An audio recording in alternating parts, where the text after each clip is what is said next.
Hey friends, over 60% of you are listening to me right now on an Apple product. iPhone, iPad, iTunes. I need your help. The truth is, Apple will make this podcast more discoverable to new listeners the more reviews it has. So I'm here asking you to take a moment and leave a review. If you've gained any value from this podcast, the greatest thing you can do for it, besides spreading the word and telling friends, is leaving a review. It's real simple. If you're on your phone, head over to my podcast page within the Apple Podcast app and leave a review. Or if you're on a computer, you can head over to my podcast page within the iTunes app. That's it. That's all I ask. And if you have other podcasts that you love, do them a favor and do the same for them. It'll make their day. Now let's get this podcast started already.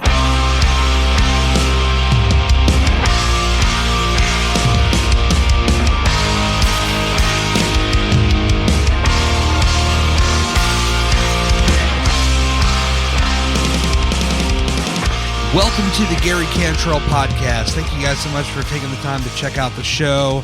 And for those of you who have left the iTunes reviews, I do appreciate it. If you brought me a new friend of yours, I appreciate it. These are all ways that are going to help the show grow.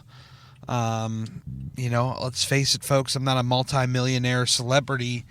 And because of that very reason, my podcast is not going to grow to 5 million off of my name. It really goes off of word of mouth. So the more you can help leaving the reviews, spreading the word, that's all I can ask for, really. But you guys have been great, and I've been getting some feedback from some folks who have been brought in by friends, and it means a lot to me. So thank you very much.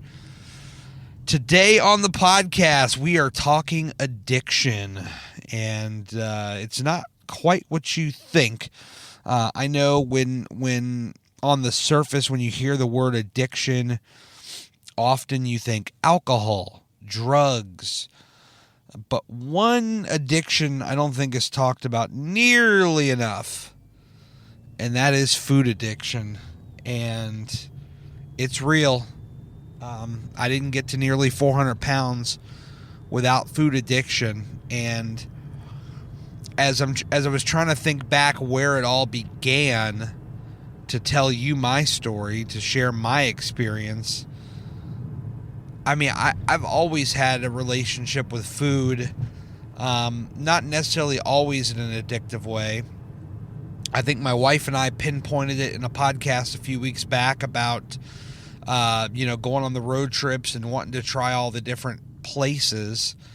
And somewhere along the line, I just became addicted to eating a lot, overeating. But it wasn't until probably 2011,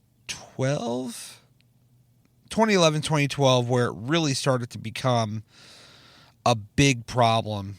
And as I shared the story in the podcast with my wife, go back to episode 48 and check that out, but about, the office catering food and going back for seconds and thirds on the cakes when people would have birthdays, and that was real. I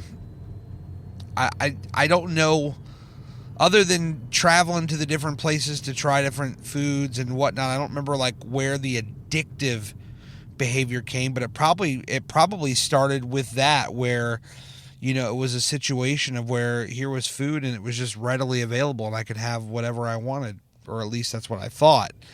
And with my day job, I drive about 70 to 75 miles round trip a day. And at one point, my schedule had me coming in at 8:30 and getting off at 5, which it's changed now for the better. And I kudos to my boss for that, because she's been a big help with that. But now it's 6:30 to 3. And the reason why I say it's better, because some of you guys are probably like, oh my God, you get up so early. And that is true. That's very valid. But the traffic going home in particular is the biggest issue. In the morning, when I was coming in at 8:30, it was absolutely a problem, but not nearly as much of a problem as it was coming home. And so stopping at places either on the way to work or on the way home at that time became a very real thing.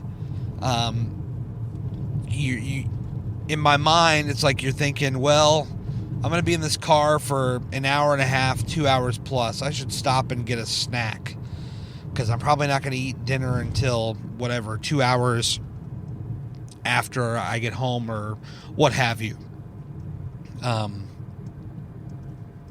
And so it began.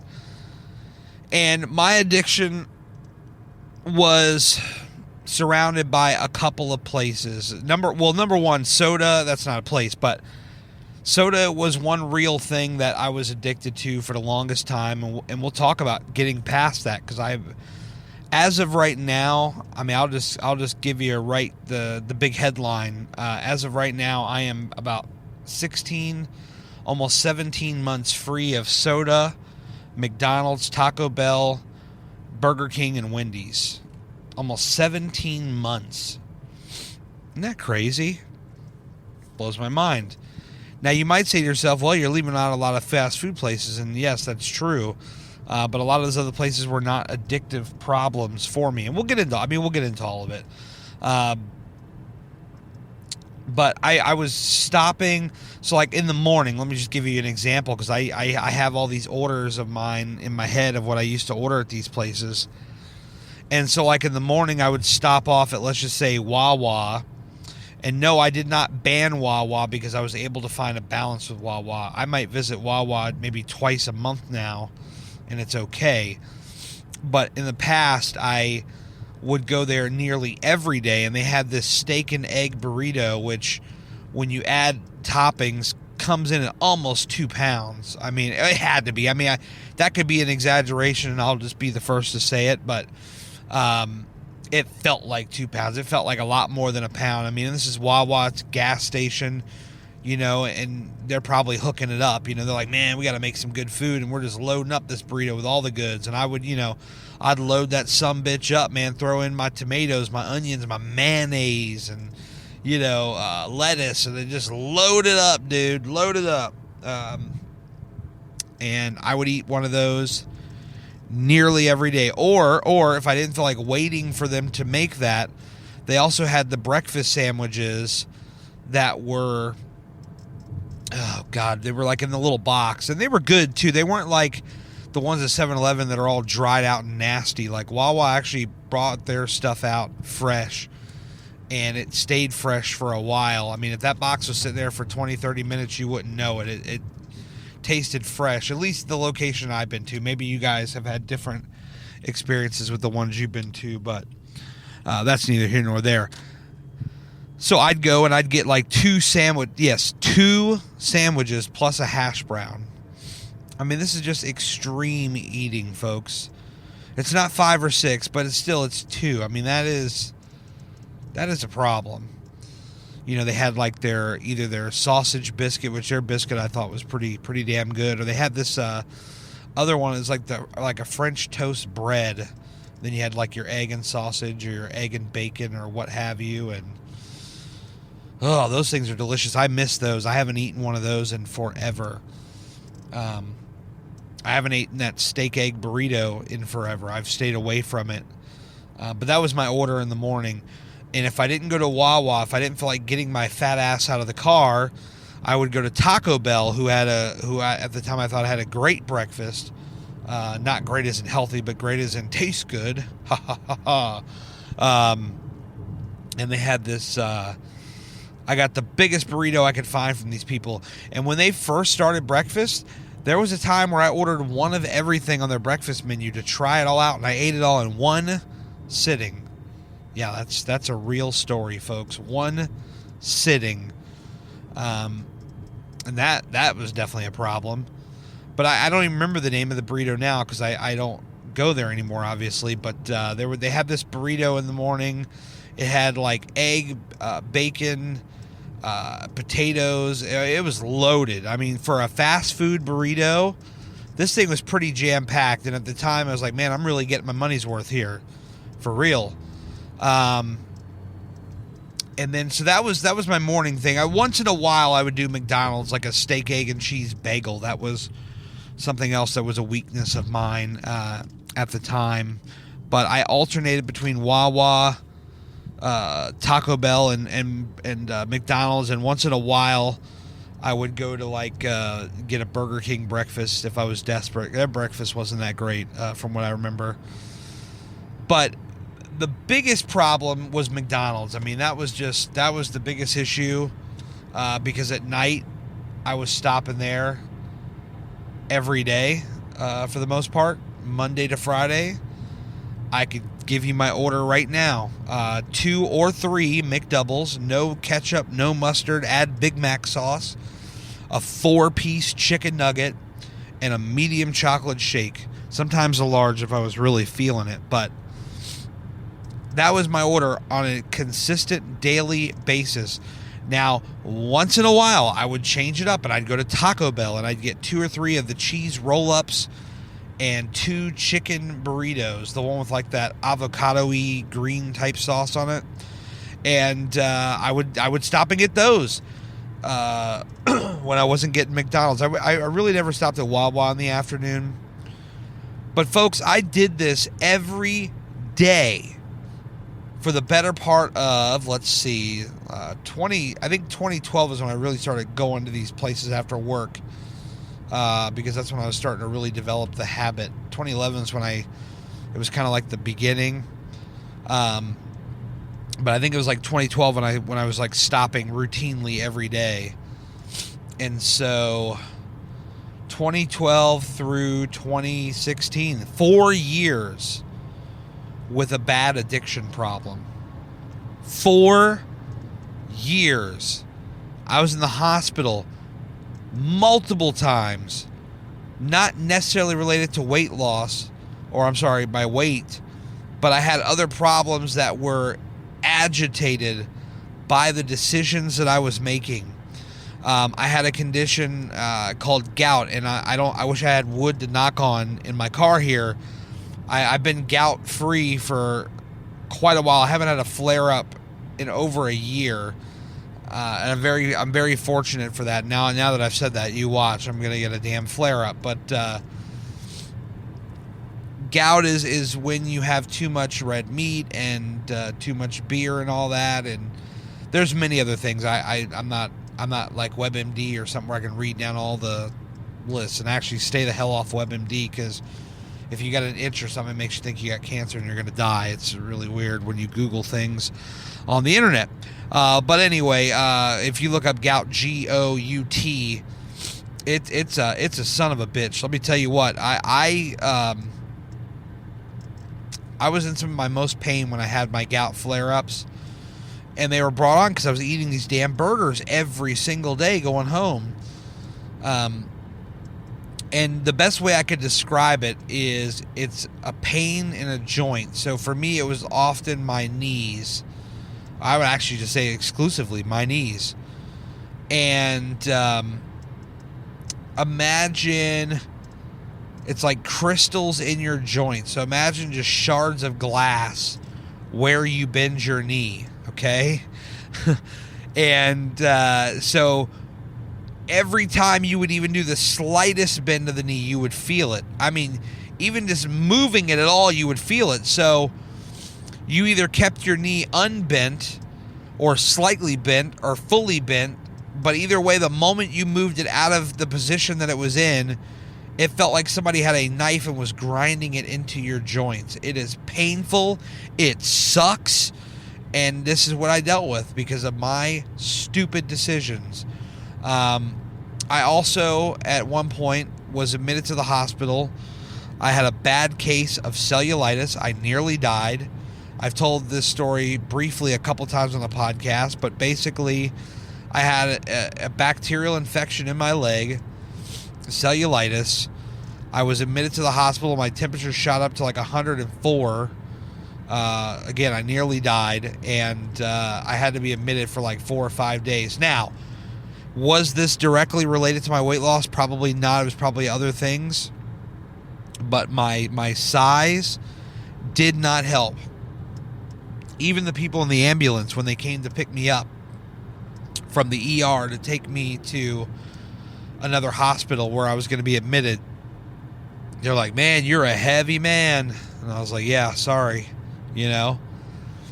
But even after all that, it still didn't strike a nerve to me. Like, I nearly lost my life, and it still didn't change my ways. Isn't that crazy?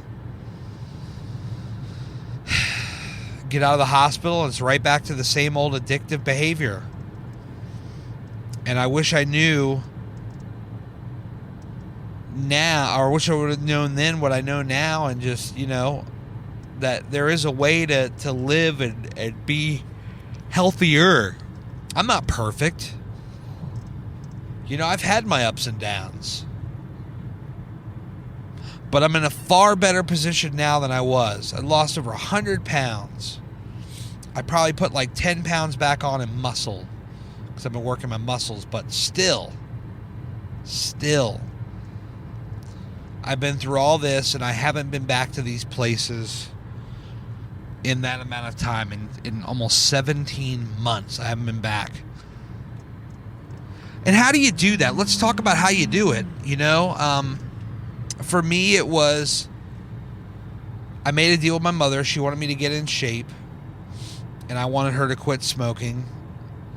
And so we made a deal. We made a handshake deal. And as far as being able to quit these certain things, I do remember, as far as soda was concerned, that was actually the easiest. It was around, I want to say like late November, early December of 2016, right before I started my journey, where I just remember like backing off the soda. And it's before I made the deal with my mother. I don't know, it was kind of weird. I'm like, you know, I should start drinking more water. And the funny thing too was, I was actually drinking quite a bit of water at the time, but I was like, you know, I could probably drink more. I wonder what would happen if I just stopped drinking all this soda. Like, what would I notice? And there was a difference immediately within a month of stopping. But that was before I started the journey. I was just, you know, I was like, okay, I'm just going to fill up my refrigerator with water. And I have a fridge in my office at work, and I would buy 3 or 4 cases of water. That's before they put the water machine in. I'd buy 3 or 4 cases of water and load up the fridge with nothing but water. And that was all I would drink for the longest time. And it was great. I mean, I felt great drinking all the water. And I still drink water damn near exclusively. You know, there are some times during the week, maybe one day out of the week, sometimes twice, but very rarely twice, where I'll have a sweet tea or two. And I allow myself the sweet tea because that was never an addictive problem. You know, for as many restaurants as I went to, especially like a McDonald's and a Chick-fil-A where their sweet tea is tremendous, it was never really a problem. And I'm kind of surprised about that. But I didn't have a problem with it, so I didn't ban it, you know. I only banned the things that I had a problem with. And I think that's how I cope now, is that fast food in itself is not banned.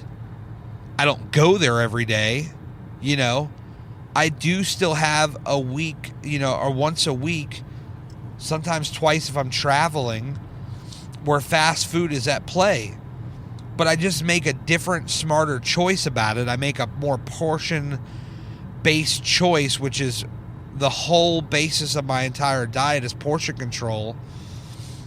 I think a lot of the times people get set up for failure because they say, I'm just quitting this, I'm quitting that. And it's not realistic. It's like you want to get there, and I get it, I understand it, but a lot of times you try to quit these things and then you feel stressed out and you get right back into these things. So that's why I never ban stuff outright other than these certain places. So like Do I still get a fast food burger fix on like a cheat day? Of course, yes. But I'll go someplace different, like a Five Guys or a Shake Shack, or or I'll go to like an actual restaurant that has a burger and I'll get my fix that way. There are ways around it. Taco Bell was such a big thing for me. Well, now I eat Chipotle, and that's less of a evil thing when you compare it to Taco Bell. And, I might have Chipotle once a week, and it gives me that taco, burrito, Mexican food craving that I might have. And that's okay. It's no big deal. So, and as far as the other fast food places, so it's like, the Burger King, Wendy's, I liken that to, I just roll it in with I'll go to Five Guys or Shake Shack or one of these restaurants instead. And that's how I stay the hell out of these places. And I've had people that have taunted me out of fun. They weren't being malicious or rude or anything, but they were like, man, hey, I'll give you $100 if you go have a Big Mac right now. They knew the Mac sauce was my weakness. And I said, nope, I'm good. I don't need it.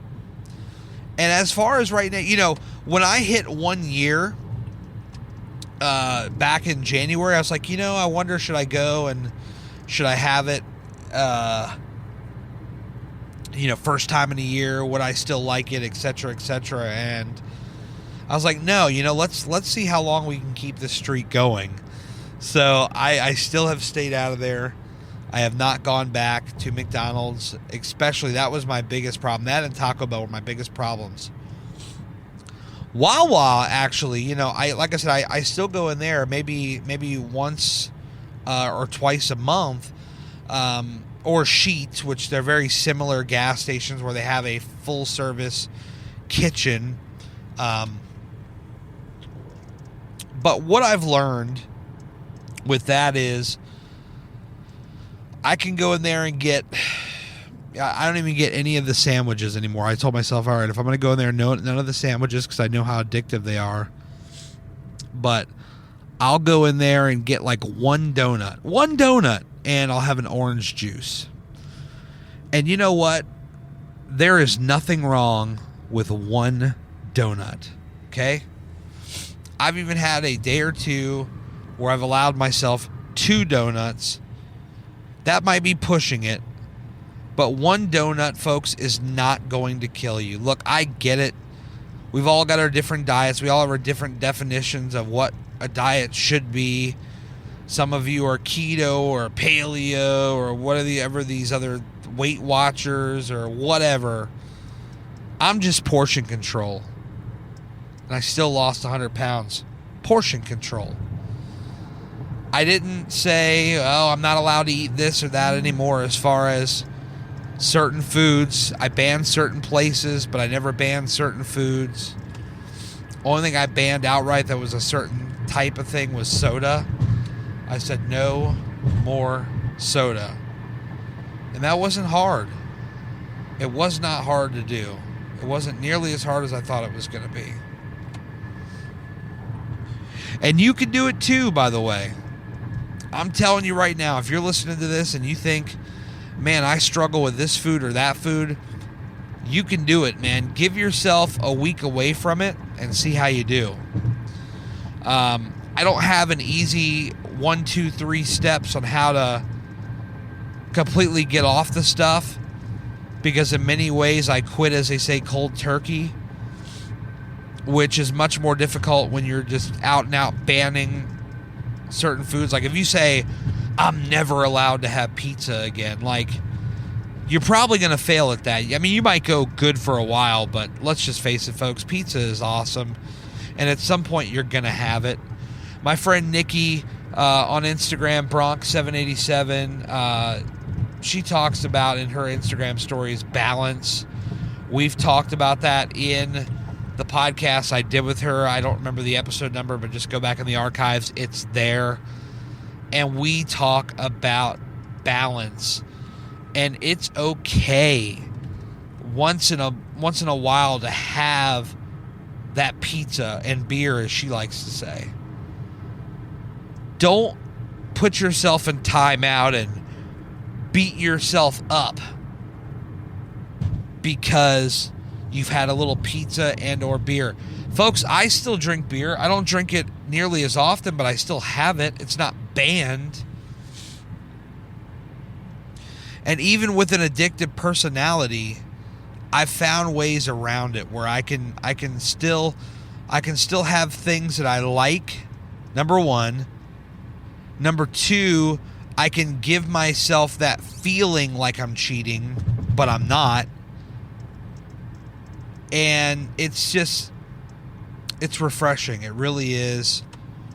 I guess the whole message of this, I wanted to share my story with you, but I also wanted to just tell you that addiction is a real thing, and whatever you're struggling with, if you want to share it with me in private, feel free to DM me on Instagram at Gary Cantrell.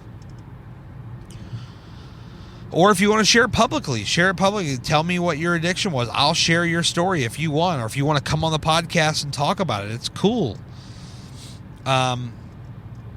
But it's a real thing. And if you're struggling with it, just know you're not alone.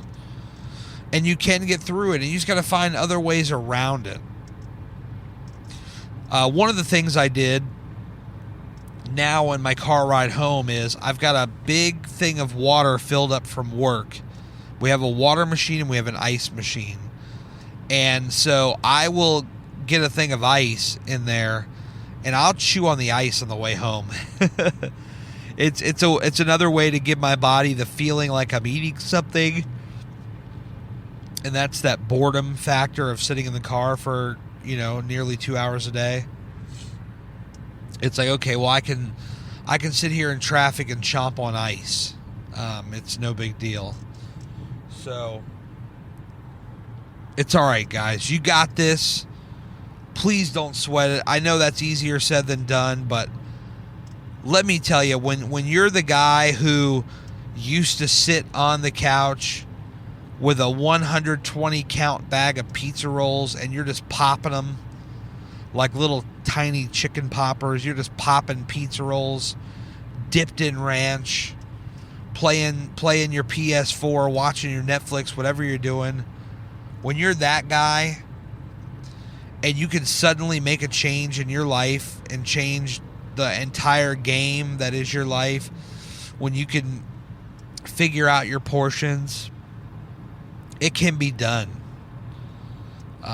It's not over.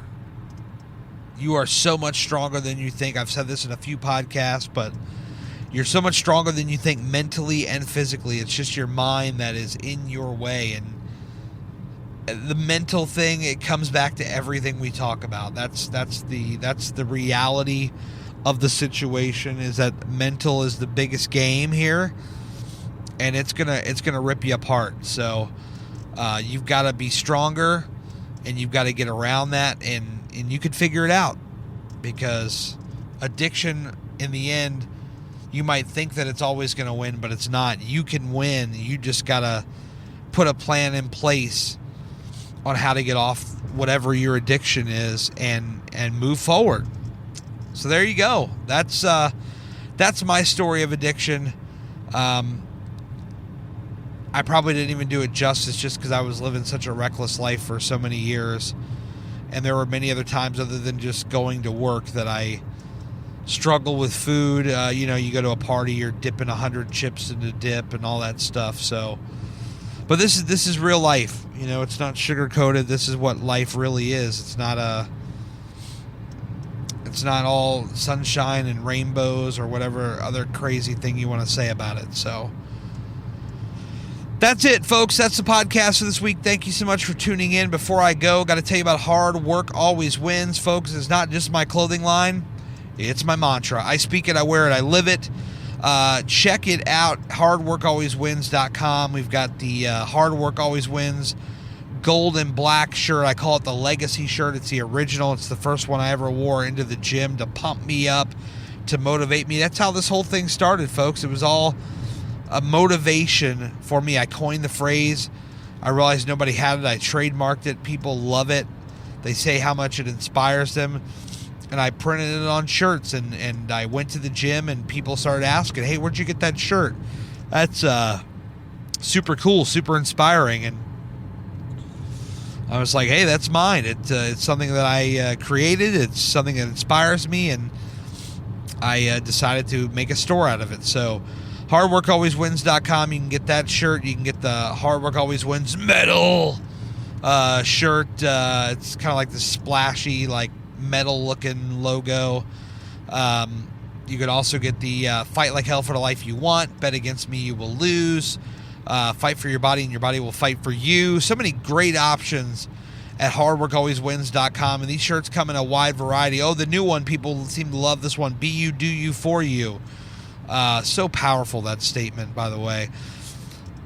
What is it? Squad. We've got a couple codes out there. Squad and Gary's Podcast. Those are the two codes that are out there. Either one will get you 10% off your first order. So make sure you hit that up, check it out, show some love for the brand. Would appreciate it. That's what pays the bills, keeps the lights on, and yeah, there you go. But ultimately, I'll end on this. The more friends you bring to this podcast, the more iTunes reviews that I get, the less I will plug my stuff. That's a promise. So y'all keep on doing them iTunes reviews and keep on bringing me new people, and I will talk less about my plugs. Deal? All right, good. I'm out of here, guys. Thank you so much for tuning in, and I'll catch you guys on the next show. See ya.